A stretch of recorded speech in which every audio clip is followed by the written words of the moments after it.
উফ, রোদ্দুরের আজ দারুণ তেজ। কাঠ কাটতে খুব কষ্ট হচ্ছে। না, আর কাজ করা যাচ্ছে না, একটু বরং জিরিয়ে নেই।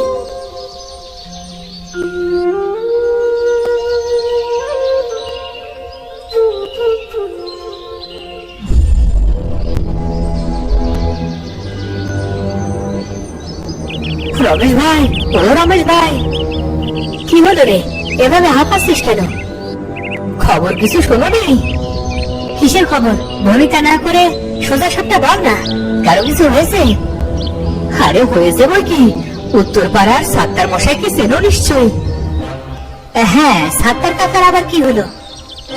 ওনার নয় গো, ওনার মেজো মেয়ে লিপি। লিপিকে কাল এক রোগে ধরেছে গো। গা থেকে তার পচা দুর্গন্ধ বেরোচ্ছে, চামড়া খসে খসে পড়ছে। উল্টো পাল্টা কথা বলা বন্ধ কর। চামড়া খসে খসে পড়ছে মানে? বিশ্বাস হচ্ছে না তো? চলো, আমার সঙ্গে চলো। একটু জিরিয়ে নিতে চেয়েছিলাম, তার হলো না। ঠিক আছে, চল।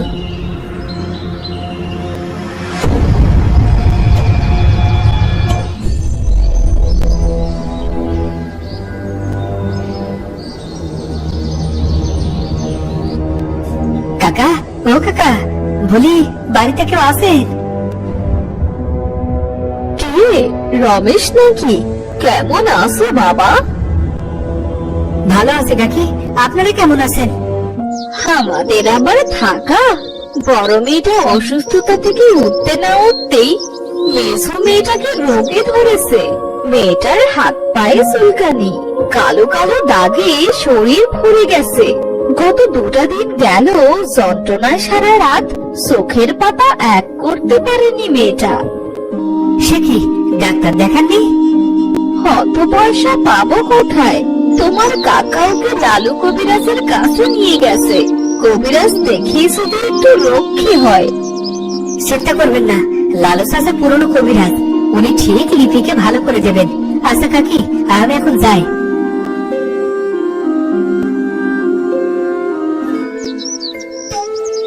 কি ভাই, এবার বিশ্বাস হলো তো? চুপ কর, মাঝি বাড়ি থেকে কাঁদছে, কারো কিছু হয়েছে হয়তো। চল দেখে আসি। হায় হায় রে, আমার একই হয়ে গেল রে। আমার মা, মারে, একই হয়ে গেল তোর। কি হয়েছে ভাবি, মনে এভাবে শুয়ে আছে কেন? তোমরা তোমরা এসেছো ভাই, দেখো না আমার মেয়েটার কি হয়ে গেল। সারা গায়ে সব সব দাগ, গা জ্বরে পড়ে যাচ্ছে। কোনো কবিরাজকেও ডাকতে পারছি না। মেয়েটাকে একলা রেখে যাই কি করে? কেন, ভাই বাড়িতে নেই? তোমাদের ভাই তো শহরে থাকে। মেয়েটার অসুস্থতার কথা শুনে ছুটিতে বাড়ি আসছিল।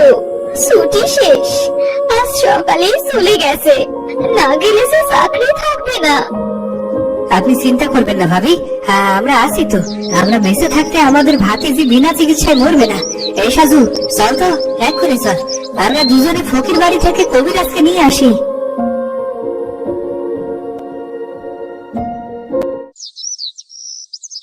তুমি সত্যি সত্যি ফকির বাড়িতে কবিরাজ আনতে যাবে? তুই পাগল হয়েছিস? আমি যাবো ওই বাড়িতে?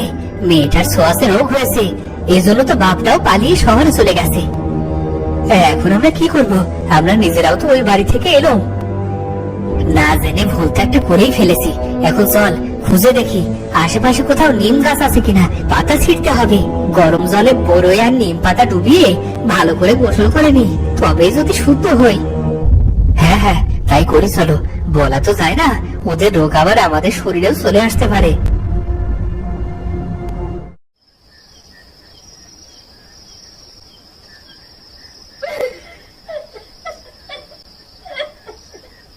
সাজু, এই সাজু, কি হয়েছে? ডাকছো কেন? দক্ষিণের বাড়িতে কান্নার আওয়াজ মনে হচ্ছে, মনে হয় কারো কিছু হয়েছে। তুমি তো আমার কথা বিশ্বাস করলে না, মিলিয়ে নিও তুমি আমার কথা। একে একে সবাই মারা যাবে, তুমি আমিও বাদ যাবো না। না রে সাজু, এভাবে বলিস না। আমাদের বাবা মা নেই, ছোট থেকে দুজন একসঙ্গে আছি।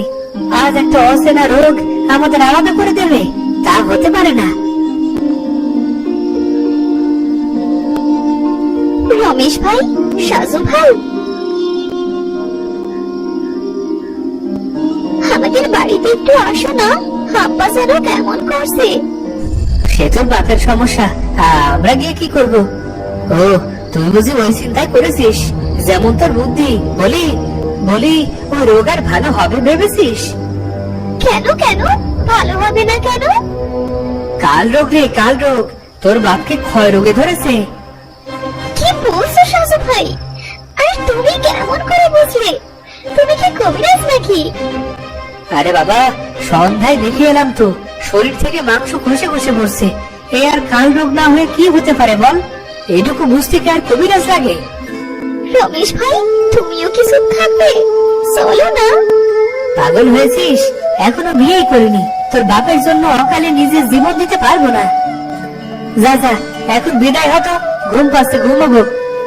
হ্যাঁ, তো স্বার্থপর তোমরা। খোদা না করুক এমন অসুবিধায় তোমরা না পড়ো।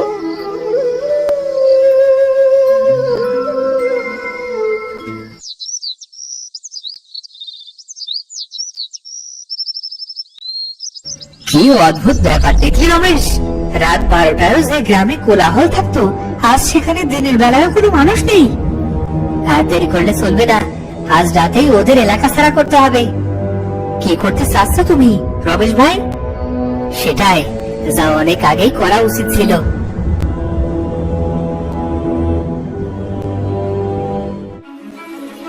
রমেশ আর সাজু পাশের গ্রাম থেকে কয়েকজন লোক ভাড়া করে নিয়ে আসে, আর লোকগুলো গ্রামবাসীদের ধরে গ্রাম থেকে বের করার জন্য নদী তীরে আসে। কি করছো তোমরা? ছাড়ো, ছাড়ো আমাদের। চুপ, একদম চুপ। কেন এমন করছো তোমরা আমাদের সাথে? কি দোষ করেছি আমরা? মেয়ে মানুষের প্যান বানানি আমার কিন্তু ভালো লাগে না। চুপ কর, নয়তো লাঠি দিয়ে নদীতে ফেলে দেবো। একজন নারীর সঙ্গে এমন আচরণ করতে তোমার জিভ কাঁপলো না? এই বুড়ি, জ্ঞান দিবি না। জ্ঞান শুনতে এখানে আসিনি আমরা। টাকা পেয়েছি, কাজ করেছি, কাজ শেষ তো চলে যাব।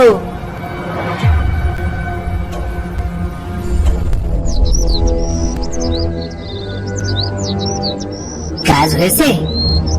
হ্যাঁ হ্যাঁ, আমাদের সঙ্গীরা রাতে গ্রামবাসীদের নিয়ে অনেক দূরে চলে গেছে।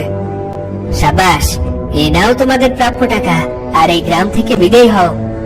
ঠিক আছে।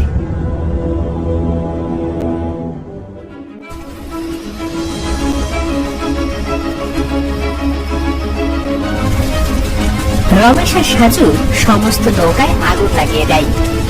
যাক, যেসব নৌকায় ওদের ছোঁয়া লেগেছিল সেসব নৌকাও আর থাকলো না। এবার আমরা মানুষের মতো বাঁচতে পারবো। তা যা বলেছিস, জীবন পুরো অতিষ্ঠ হয়ে গিয়েছিল। এবার যদি একটু প্রাণ ভরে নিঃশ্বাস নিতে পারি। তার হবে না রে। আপনি আপনি এখানে কি করে? ভয় নেই, আমি মহামারীতে আক্রান্ত নই রে। যাক, শুনে শান্তি পেলাম। স্বার্থপর, তোরা স্বার্থপর। নিজেদের সুখের জীবন নিশ্চিত করতে নিরীহ মানুষদের গ্রাম ছাড়া করলি, খোদা তোদের বিচার করবে, বিচার করবে। কিছু মনে করবেন না সাধু বাবা, আপনি কি আমাদের অভিশাপ দিলেন? অভিশাপ নয় রে, অভিশাপ নয়। আমি তোদের ভবিষ্যৎ দেখতে পাচ্ছি। আচ্ছা আচ্ছা, তা কি করে দেখতে পাচ্ছেন শুনি? তোদের সঙ্গে কথা বলার ন্যূনতম রুচিও আমার নেই। নে, এই রুটিটা রাখ। রুটি? কিভাবে এই রুটি দিয়ে?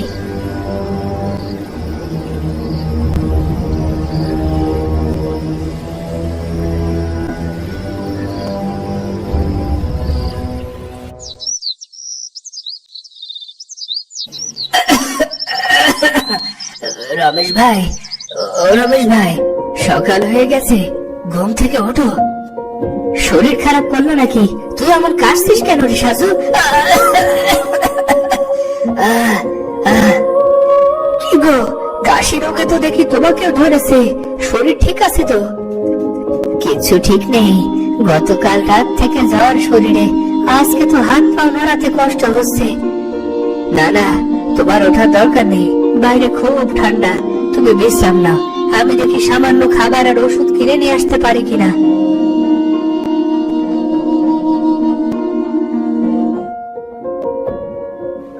রমেশের কল্পনায় মহামারীতে আক্রান্ত সেই গ্রামের বৃদ্ধ মহিলার চেহারা ভেসে ওঠে।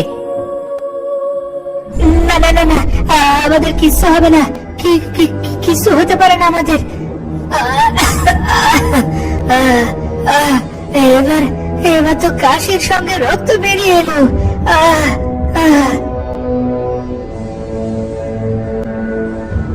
রমেশ ভাই, শরীর কি খুব খারাপ লাগছে? কি তোমার যে কাশির সাথে রক্ত বেরোচ্ছে? পানি পানি নাও নাও, পানি খাও রমেশ ভাই, পানি খাও। ওষুধটা দে। রমেশ ভাই, ওষুধ খাবার কোনোটাই পাইনি। গ্রামের মানুষদের যে আমরা তাড়িয়ে দিয়েছি। কি বলিস? এখন আমার রোগ সারবে কি করে? পাশের গ্রামের কি অবস্থা? যাইনি, গিয়ে দেখে আসছি, দাঁড়াও। ততক্ষণে তুমি একটু কষ্ট করে শুয়ে থাকো।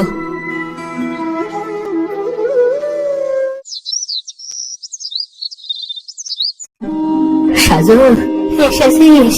দে, আমাকে খেতে দে। খাবার কিছু পাইনি। ওরা কিভাবে যেন জেনে গিয়েছে আমরা গ্রামের লোকেদের তাড়িয়ে দিয়েছি, তাই কেউ খাবার দেয়নি। কি বলিস? ওরা এসব জানলো কি করে? জানি না, ওরা খুব খেতে আছে। একজন তো আমার দিকে ঢিল ছুঁয়ে মেরেছিল।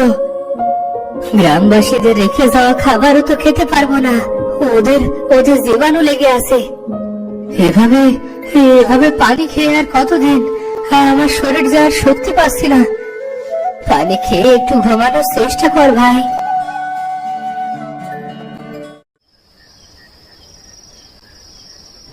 রমেশ ভাই, ও রমেশ ভাই, সেদিন গ্রাম ছাড়ার আগে সাধু বাবা আমায় একটা রুটি দিয়ে গিয়েছিল, দাও না রুটিটা। ভালো কথা মনে করেছিস, দাঁড়া দাঁড়া, এক্ষুনি নিয়ে আসছি, দাঁড়া।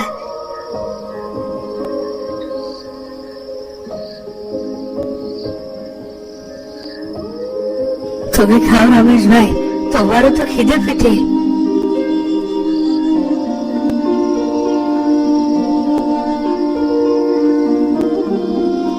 সাজু সাজু, এই রুটিটা খাওয়ার পর আমার হারানো শক্তি ফিরে পেয়েছি মনে হচ্ছে।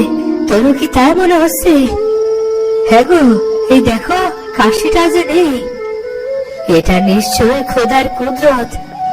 আর এই সাধু বাবা নিশ্চয় জানতেন শীঘ্রই আমরা কঠিন খাদ্য অভাবে পড়তে চলেছি। সাজু, আমার একটা শিক্ষা হয়ে গেছে রে, শিক্ষা হয়ে গেছে। জেনে গেছি সুস্থতা খোদার দান। আর আমরা চাইলেই কিন্তু রোগগ্রস্ত অসহায় মানুষদের সাহায্য করতে পারতাম। সাজু, চল, নিজেদের কৃতকর্মের ক্ষমা চাওয়ার এই সুযোগ। হ্যাঁ রমেশ ভাই, চলো। সকালে সূর্য উঠলে আমাদের আবার রওনা দিতে হবে। যেভাবেই হোক গ্রামের লোকেদের ফিরিয়ে আনতে হবে। এরপর রমেশ আর সাজু গ্রামের সব লোকেদের ফিরিয়ে আনার ব্যবস্থা করে। আর আস্তে আস্তে সেই রোগ